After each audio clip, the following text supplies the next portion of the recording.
However, as has become the case today, the current form of government, especially in its representative capacity, acts in ways that are contrary and even destructive to the benefit of the people. It has attacked the rights of its own citizens and has enlarged itself into a global empire in direct contradiction of its founding principles. In this case, as the government has become an enemy of its own people, it becomes not only the right of the people to abolish it, but it is imperative that the American people dismantle it and institute a new form of government on the basis of a new understanding of the role of government. One that does not force unity on the states, but acknowledges their voluntary alignment with other states by geographic region. Moreover, these new arrangements will completely break up the American empire and dispense with any notion of American global hegemony. How could such imperialist notions even exist when there will no longer be a United States, for it has been replaced by several geographic regions that have their own autonomous political systems and separate social economic arrangements with other states, as well as nations throughout the world.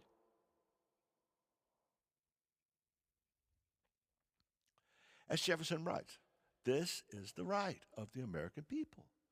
Despite their corporate overlords and oligarchic puppeteers, the American people reserve the right to alter or abolish their government, if need be, and replace it with a new form of government based on new principles of social relations. Quote, laying its foundation on such principles and organizing its powers in such form as to them shall seem most likely to affect their safety and happiness. End of quote. Isn't this what the American people want and deserve to have in a government? Yet, how can they be safe when their government completely disregards the will of its own people, with a bloated war budget that's used to spread death and destruction throughout the world in order to realize this full spectrum dominance, that is, global hegemony, acting as a bully and a dictator of the world in order to serve corporate interests and rule rather than what its own citizens want and deserve to have? How can Americans feel safe when this Frankenstein abomination threatens nuclear holocaust in its quest to satisfy its monstrous appetite for power? Where are the people safe in this traitorous endeavor? It in no way makes them safer. We, the people, have had enough. We say emphatically, no. To the contrary, the American people have never in its entire history been less safe. The prospect of nuclear war has never in its entire history been this close. If the American people do not heed Thomas Jefferson's advice at this very moment in its history, it may never again have the chance.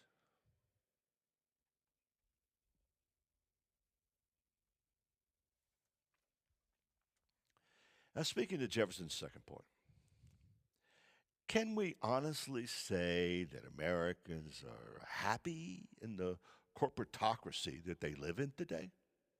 How can that be?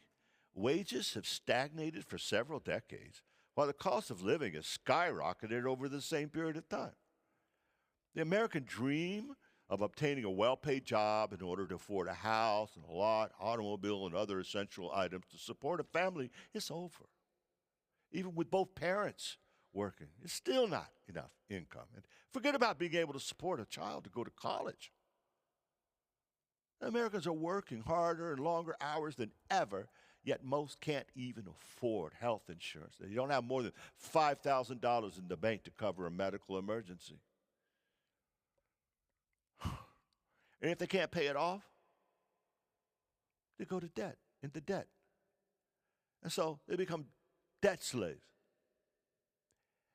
And if they can't pay off that debt for one reason or another, everything they own is taken away from them. And they end up homeless, destitute. Every day, the middle class dream is evaporating in the U.S. Under such conditions and stress, it would be a cruel joke to even think about calling this state of affairs happiness. Of course, as Jefferson relates, prudence dictates that we should not easily give up on a form of government, especially one that has existed from its very foundation 2.5 centuries ago. You know, absolutely. We can't even think to abolish it for, quote, light and transient causes, end of quote.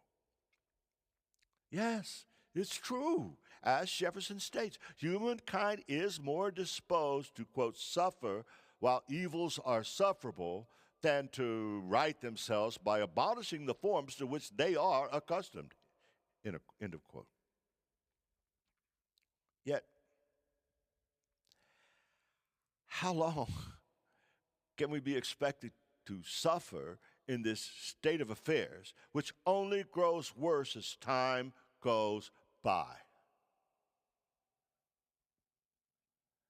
How long will we have to bear this long train of abuses and usurpations, reducing us to a state of tyranny and absolute despotism before we, the people, decide, hey, enough is enough, okay? As Jefferson asked, is it not our right? Is it not our duty to throw off such a government?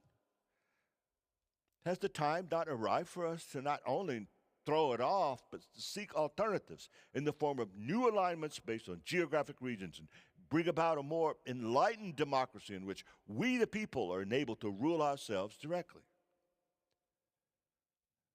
Should we not look to new guards for our future security, as Jefferson suggests, based not on a perpetual state of war, as has been the case for all but just a handful of years throughout American history, but based on a policy of peace and goodwill towards all of humankind?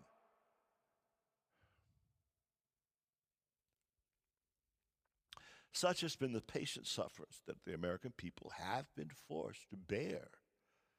However, the time has come, out of necessity, to reassess this social contract and fundamentally alter the current system of government, which is not united. And if the truth be told, it's never really been united. I mean, why should we continue to force this false idea of unity, which has always been a mere excuse for further centralization, always accompanied by a loss of liberty and independence?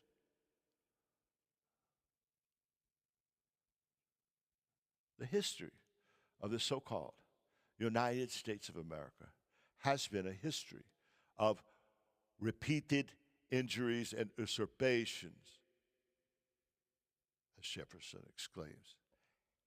And all for what?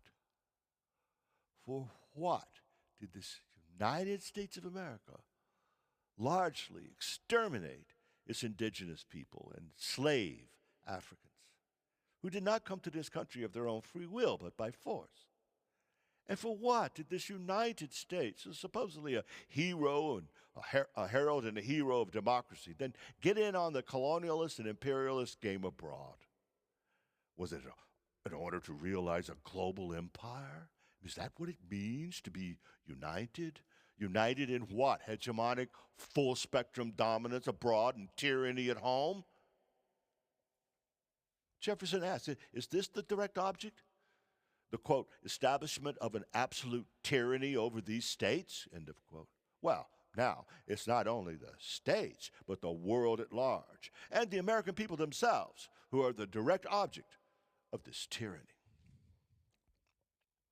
How can the American people consent to a state of imperialist tyranny abroad and corporate state despotism at home?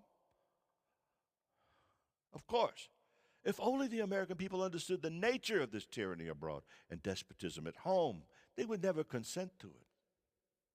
Therefore, as Jefferson states, quote, To prove this, let facts be submitted to a candid world.